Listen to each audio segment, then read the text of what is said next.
Chinese Communist Party reiterated its commitment to the creation of world communism.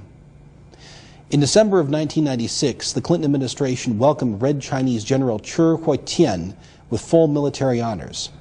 General Che was the field commander who presided over the Tiananmen Square massacre in 1989 and had killed American troops in Korea during the UN-conducted Korean War in the 1950s.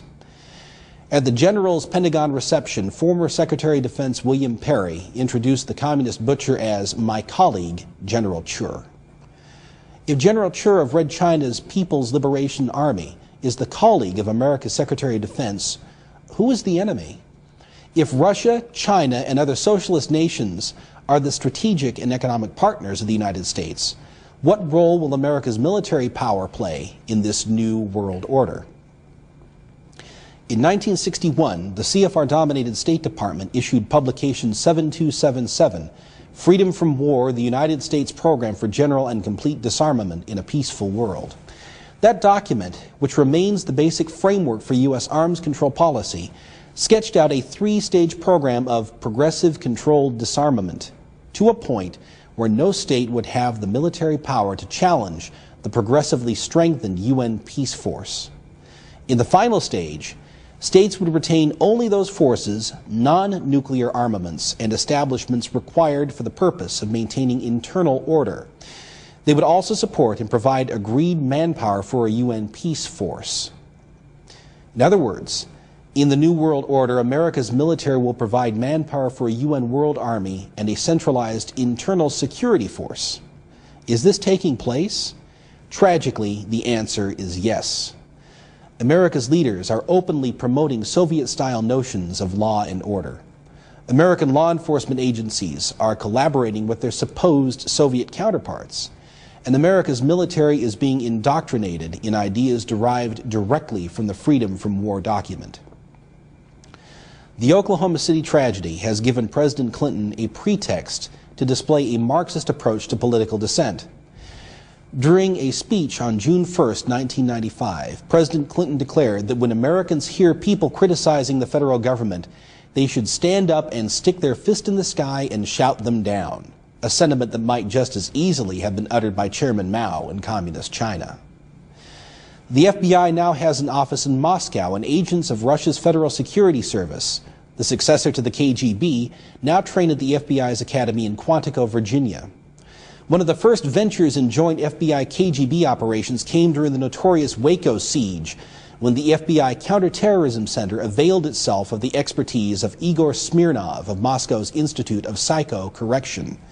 Smirnov, an expert in psyops or psychological warfare, advised the FBI on subliminal warfare techniques to use against Waco's Branch Davidians.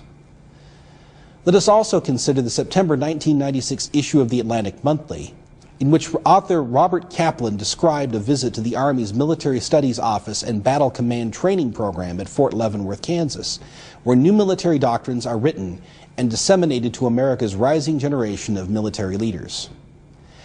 Kaplan reports that young officers are learning that the U.S. military will be a part of an international constabulary, that is, peace officers, enforcing international law, as Lincoln Bloomfield predicted. The new military doctrine focuses on conducting operations other than war, often in tandem with the Russian military. Furthermore, according to Kaplan, many times in the course of my visit I heard discussion of the Posse Comitatus Act, which prevents the National Guard from acting as a local police force. The implication was that turbulence within the United States might one day require repeal of the act. Kaplan observed that some of the officers with whom he spoke suggested that a day may come when the military will have to go domestic in order to deal with anti-government extremists like those the Clinton administration insists were responsible for the Oklahoma City bombing. Kaplan summarized his findings by predicting that in America, patriotism will wane, with Earth Day more symbolic for the wealthier half of Americans than the 4th of July. The Pledge of Allegiance may ultimately become a pathology, as it already is among certain militia groups.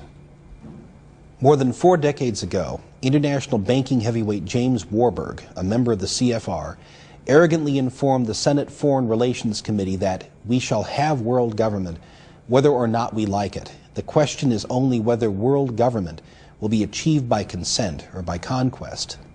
In other words, we can either consent to our servitude or be compelled to accept our servitude.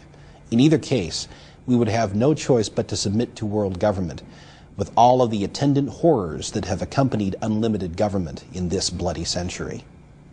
But there is a third alternative.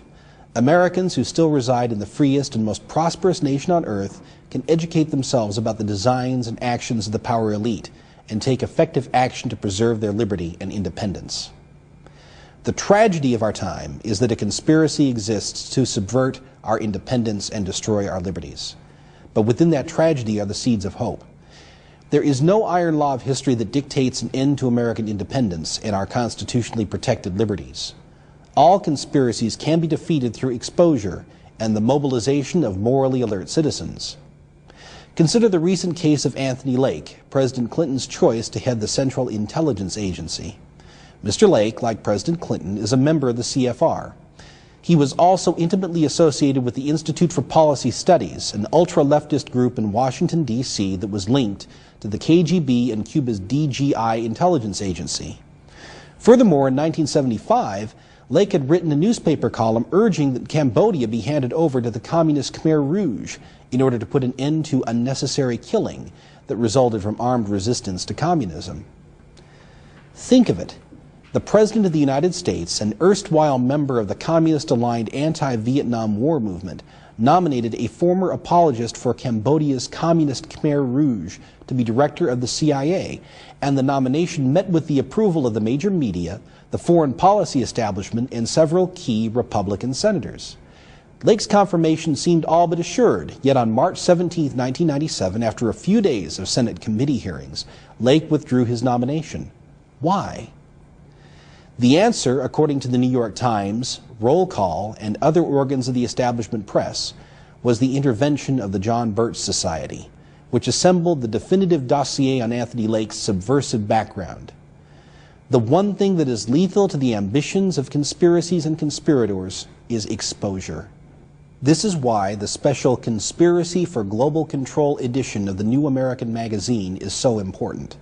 It contains the facts that are needed to help Americans understand the nature and tactics of the conspiracy and the strategies that can be used to defeat it. Anthony Lake's defeat illustrates that significant battles can be won by well-informed, motivated patriots armed with the truth, even in the face of opposition from the entire political and media establishment.